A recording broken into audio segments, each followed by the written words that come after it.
súper barato, más barato que usar una base de datos. Bueno.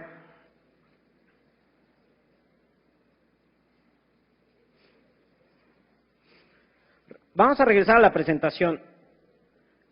Ahorita ya vimos que tenemos una plataforma de desarrollo con Visual Studio y que tenemos un portal donde se aprovisionan los servicios y que con la API de Windows Azure podemos conectarnos a esos servicios. ¿Qué otras cosas me da Windows Azure? Les voy a presentar esta gráfica. Tenemos algo que se llama el Content Delivery Network. No voy a profundizar mucho en el Content Delivery Network, pero para aplicaciones globales, ¿cómo le hace ESPN Deportes para entregarles los videos tan rápidamente? ¿Cómo se imaginan que le hace ESPN Deportes?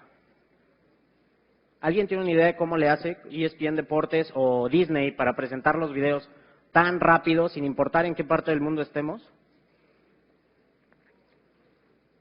Un Content Delivery Network es un servicio que ocupan las páginas de Internet o los portales de Internet para acercar el contenido a los usuarios. Entonces, ¿qué es lo que hacen Disney y ESPN? Contratan Content Delivery Networks o servicios de entrega de contenidos que publican o distribuyen los contenidos a nivel global para que, sin importar que yo esté en China, en Japón o en México, pueda acceder a los videos de béisbol de manera rápida. Es decir, en vez de pedir el video e ir hasta el centro de datos en Texas, probablemente voy a ir a un centro de datos en el DF. O el europeo que está en Londres, en vez de venir hasta Estados Unidos para ver un portal que fue construido en Estados Unidos, va a un portal, accede al recurso desde Londres, no tiene por qué ir hasta la fuente de datos como tal. Windows Azure nos da la capacidad de esa fotografía que subí, ponerla y decirle, ¿sabes qué? Mi aplicación es una aplicación global, la quiero distribuida en todo el mundo. Bien, el siguiente componente de Windows Azure es SQL Azure. SQL Azure es nuestra base de datos relacional en la nube y de los beneficios más grandes para ustedes es, no se tienen que preocupar de la administración de los servidores, no se tienen que preocupar de clusters, de SANs, de nada. Es un servicio autoadministrado. Crecimiento elástico, ustedes deciden qué tamaño de base de datos van a crecer, hasta 50 gigas. Y finalmente, agilidad del desarrollador. Oigan, ustedes ya saben SQL, ¿necesitan aprender algo? No, no necesitan aprender nada. ¿Por qué?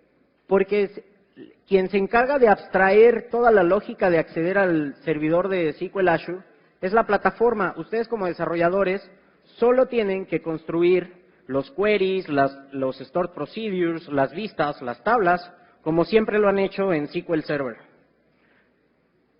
SQL Azure es nuestra plataforma, entonces, de base de datos. ¿Y cómo funciona? Esto es importantísimo. Tu aplicación simplemente le tienes que cambiar la cadena de conexión. Y entonces lo que va a hacer SQL Azure es, y si se fijan, la presentación pone 3 basecitas de datos en naranja por ahí. Este es un tema importante para ustedes. Tampoco se tienen que preocupar por replicación o por mirroring para alta disponibilidad. Cada vez que publican una base de datos, la plataforma de SQL Azure se encarga de tener 2 réplicas asociadas a nuestra base de datos. ¿Para qué? ¿Qué pasa si mi aplicación, por alguna razón, se pierde mi réplica principal? Y ustedes no se tienen que preocupar de lo que sucede a continuación. Cuando se cae una réplica de base de datos de SQL Azure, al usuario de manera automática se le redirecciona a la otra instancia de base de datos que aprovisionó SQL Azure por nosotros, y también se encarga de aprovisionar otra instancia para siempre tener 3 disponibles. Ustedes no se tienen que preocupar de todos los temas de replicación, de database mirroring y de otros muchos temas que existen para poder mantener u ofrecer un esquema como este.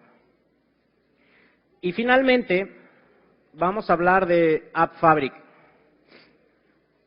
Bien rápido, App Fabric cuenta con 2 componentes, el bus de servicios y el control de accesos.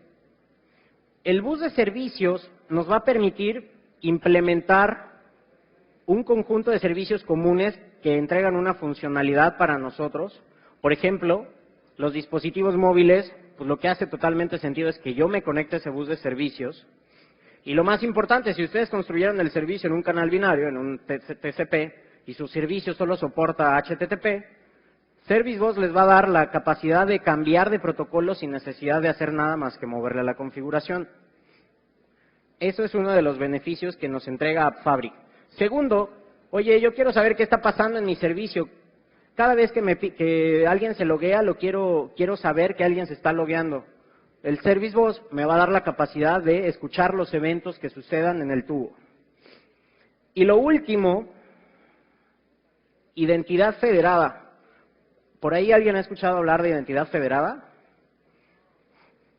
Bueno, identidad federada les va a dar la capacidad de ustedes delegarle al Access Control del AppFabric los temas de autenticación y autorización de acceso a mi aplicación o los servicios de mi aplicación. ¿Qué es lo que típicamente hacemos cuando creamos una aplicación? Creamos nuestra tabla de usuarios, contraseñas, y entonces en nuestros servicios tenemos que hacer algo para que cumplan con ese modelo de seguridad. Con el Access Control se tienen que olvidar de eso. Ya viene implementado y simplemente tienen que, vía configuración, hacer uso de la plataforma de identidad federada. Véanlo como, ¿qué pasa cuando ustedes van al banco? ¿Quién les pide las credenciales? El cajero. ¿Y qué credenciales les pide? El de una identidad válida o en la que él confía, como el IFE o como la Secretaría de Relaciones Exteriores, que nos emite nuestro pasaporte. Lo mismo sucede en el Access Control. Es un esquema de certificados, ahorita no vamos a profundizar en ello, pero es la pieza fundamental para la construcción de servicios con identidad federada. Y entonces, vamos a pasar a otra demo, a un par de demos más.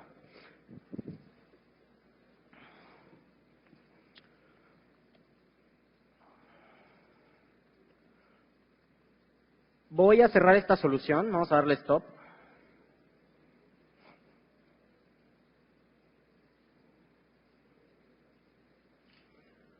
Y voy a abrir otra solución que ya tengo también construida.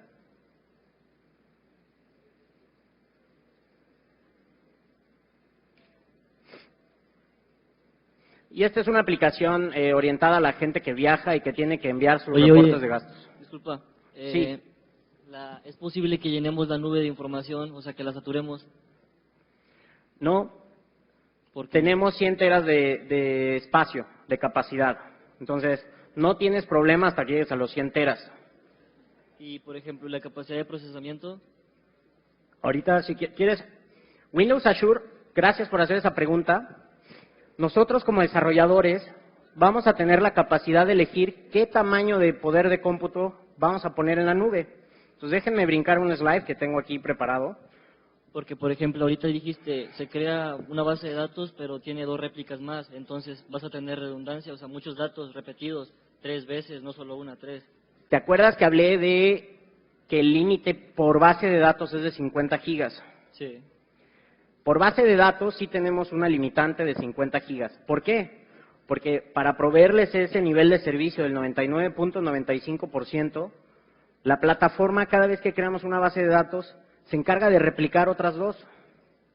Si nosotros tenemos una base de datos de 1 tera, significa que vamos a replicar en otro hardware, porque aparte internamente se genera en otro hardware, no se crea en el mismo clúster. ¿Por qué? Porque pues, si se crea el clúster ya no me sirvió de nada esa réplica. Entonces imagínense el reto de si tenemos una base de datos de 1 tera, la tengo que replicar en otros dos clústeres de base de datos. Esa es una de las razones por las cuales, desde el punto de vista relacional, tenemos una limitante por base de datos. Ahora, no significa que solo puedes tener una base de datos. Puedes tener cientos de bases de datos y eso es a lo que en SQL Azure llamamos crecer hacia afuera o scale out. ¿Sale? Tú podrías implementar patrones de diseño en donde la información de tu cliente está en una base de datos en particular. Entonces, por cada cliente tendrías una base de datos, que ese es un escenario totalmente viable. Y el otro escenario es, si ya le quieres poner mucho coco, hacer un patrón de diseño en donde vayas creciendo conforme vas llenando el espacio. Una nota importante del tamaño de base de datos. El tamaño de base de datos es solo para el data file. Los que están por ahí acostumbrados a trabajar con SQL Server se acuerdan que una base de datos puede consumir espacio en un log de transacciones, en un archivo de datos, es decir, donde físicamente residen mis datos, y además, pues también puede hacer uso de TempDB o de MasterDB, que son las bases de datos de sistema de SQL Server. Lo único que importa son los 50 gigas en el data file. ¿Cuánto tiene el log de transacciones? Eso no importa. ¿Cuánto tiene el ocupado en Master o en TempDB? Eso tampoco importa.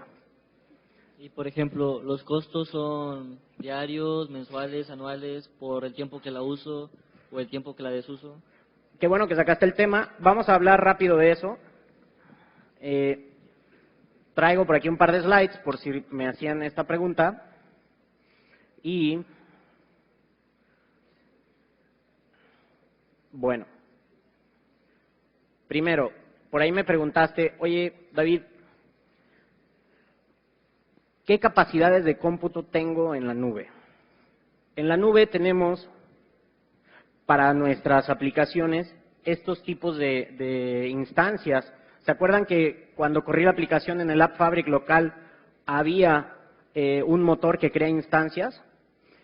Crea instancias en la nube de estos tamaños, small, medium, large, extra large, y en el PDC hace 2 semanas se anunció el extra small instance.